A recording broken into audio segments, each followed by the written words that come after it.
Hello everybody, welcome to the Empressive channel. Kobe Bryant's wife, Vanessa Bryant, has currently been facing some legal drama with her mother, Sophia, over money. And this story is really sad because Vanessa has had to deal with a lot of tragedy this year. She lost her husband, Kobe, and her 13-year-old daughter, Gigi.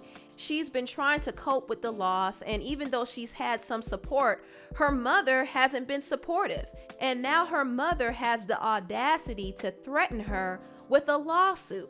Now, if you remember, back in September, Vanessa's mother did a sit-down interview on the show El Gordo y la Flaca on the Univision channel, and she claimed that Vanessa took her home, took her car, and left her with nothing.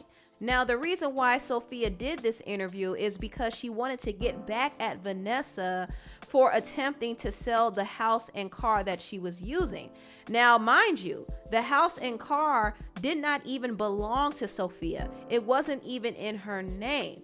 So Vanessa was really upset that her mother went to the media all because she couldn't get her way.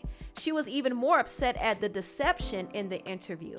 Her mother made it seem like she had no support. However, Vanessa claimed that she was still financially providing for her mother on top of the alimony that her mother was getting from her ex-husband. Not only that, Vanessa did pay for her mother's apartment, but Sophia was not happy with the downsize. So now she's coming for Vanessa's pockets. She recently filed a complaint and she wants to sue Vanessa and the Bryant estate to get more money. She claimed that Kobe promised her a house in his trust, and she also claimed that she worked for the Bryants for years and she wanted to be compensated for her work. Now, Vanessa, once again, did respond to her mother, and I'm going to actually read what she said in the English translation that the Industry on Blast posted. She said, "My mother keeps trying to find ways to get a financial windfall from our family. I have supported her for almost 20 years, and she was never my personal assistant or Kobe's or a babysitter. I have always been a home mother, and my husband and I took care of our children all the time. For almost 2 decades, we arranged for my mother to live in our nearby properties at no cost to her because she had claimed that she had no money to buy her own home after her divorce. My husband and I thought it was better for her not to live in our house. She took care of our girls from time to time, as most grandparents do. She did not deal with business matters or expenses. She was a grandmother who was supported by me and her son-in-law at my request to charge me $96 per hour for supposedly working 12 hours a day for 18 years to care for her grandchildren. Actually, she only occasionally babysat my older girls when they were little. 10 years ago, our children were full-time students and athletes, and I did not have another child until 2016. Her claims are obviously false, but I still tried repeatedly to fix things with my mother. Contrary to what it says, I have not left my children's side since the accident except to visit the cemetery and make arrangements. Earlier this year, she was looking for a new home for herself, and a week later, she went on TV and gave an interview in which she despised our family and made false accusations while living rent-free in a gated apartment complex in Newport Coast. Even after that tradition, I was willing to give my mother monthly support for the rest of her life, and that was not good enough. On the other hand, she contacted me through intermediaries, contrary to what she claims. My phone number has not changed, and demanded $5 million, a house, and a Mercedes truck. Because I did not give into her hurtful threats and monetary requests, she has gotten out of control, making false and absurd claims. And now she's trying to get more money than my husband and I spent to support her while she continues to collect her ex-husband monthly alimony since 2004. My husband and I have never discouraged or prevented her from supporting herself. This demand is frivolous, shameful, and unimaginably hurtful. My husband never promised anything to my mother, and I'm very disappointed with her behavior and lack of empathy." So that was Vanessa's statement, and it's clear that Vanessa is really heartbroken over her mother's greed. And I don't understand how a mother can do this to her grieving daughter. Why is she trying to get more money out of her daughter? Her daughter has already given her enough. And her mother doesn't seem to care about the emotional and mental state that Vanessa has been in. Vanessa has lost her husband and her child in the same year, and all her mother can think about is money. Now that she sees Kobe is gone, she wants to have full access to his money. This is just sickening. This is so sickening. And say what you want about Kobe Bryant's parents, but Kobe's parents never stoop this low. They would never stoop this low. No parent should ever treat their child this way. This is just sad. I'm disgusted. Anyway, let me move on to the next topic. Now, there was a buzz on the internet about the rapper Cupcakke dropping a diss song directed to several rappers in the industry, and some artists weren't too happy about it. Now, Cupcakke released her own rendition of How to Rob, and this was a concept that actually came from 50 Cent. 50 was inspired by Biggie's song Dreams, and in the song Biggie made, he was talking about the celebrity women that he would mess with. Well, 50 took that concept and flipped it around and talked about the celebrities that he would rob. And 50 came at everybody's neck. He came at rappers, R&B singers, even gospel singers. He had no chill. But the song was meant to be funny, and Cupcakke decided to do her own version of it. I'm going to actually read some of what she said. I'm not going to read everything, but I'm going to read some of it. She said, "Drop Offset body in the jungle since he want to be a cheetah. Shady. Forgive me, little father. I can make Wiz Khalifa choke off a Newport. Is that Tory Lanez or is that too short? Stash a stack from Young M.A. in New York. Catch Lizzo, drag her out the food court. And you know it ain't ish to catch Lil Baby. All I gotta do is have 1 or 2 O's on deck. Cause you know Lil Baby loves to cheat, child." She also said, "Running through your party just so I can find Cardi like B. I'm finna give you your old teeth back." Shady. She also said, "Who the F is this B named Sookie? Popping up when promoters can't book me. Since you love to be on OnlyFans, I'm the only fan at your show. What's goody?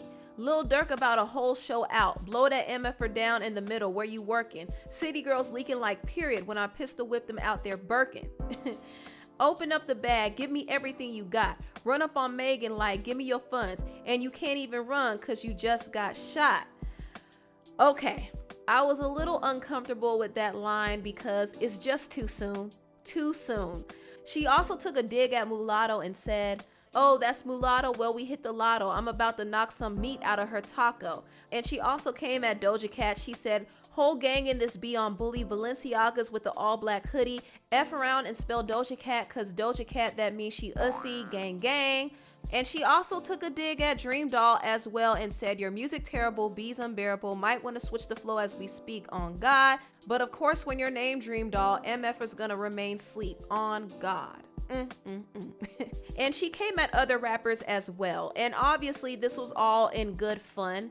Now, some lines may have been offensive, but for the most part, I thought it was cool. And the only thing I would say was a little off-putting was her dig at Megan. I think she could have used a different line towards Megan instead of making fun of her getting shot, because it doesn't really sit well with the listener. But aside from that, I like the song for what it was, and I see Cupcakke is trying to get some type of rise out of people. She's trying to be controversial and get her name out there, and she has no problem stirring up a little competition. And at the end of the day, this is hip hop, and hip hop is not always a kumbaya sport. It's a competitive sport, and people drop diss tracks and call out other rappers all the time. I mean, look at what Kendrick Lamar did on Control, and look at what Nicki did on Barbie Dreams. It's all fun and games, and sometimes it can get competitive. And I do hope some of the rappers respond to Cupcakke. They shouldn't let her slide for what she said. They should come back at her and get this competition going because it's entertaining. Now, I did see that there were some people who had an issue with Cupcakke's song. Suki Hana did say, "I wish a knock-kneed hoe would rob me." So Suki wasn't here for it, obviously, because she was dissed on the song.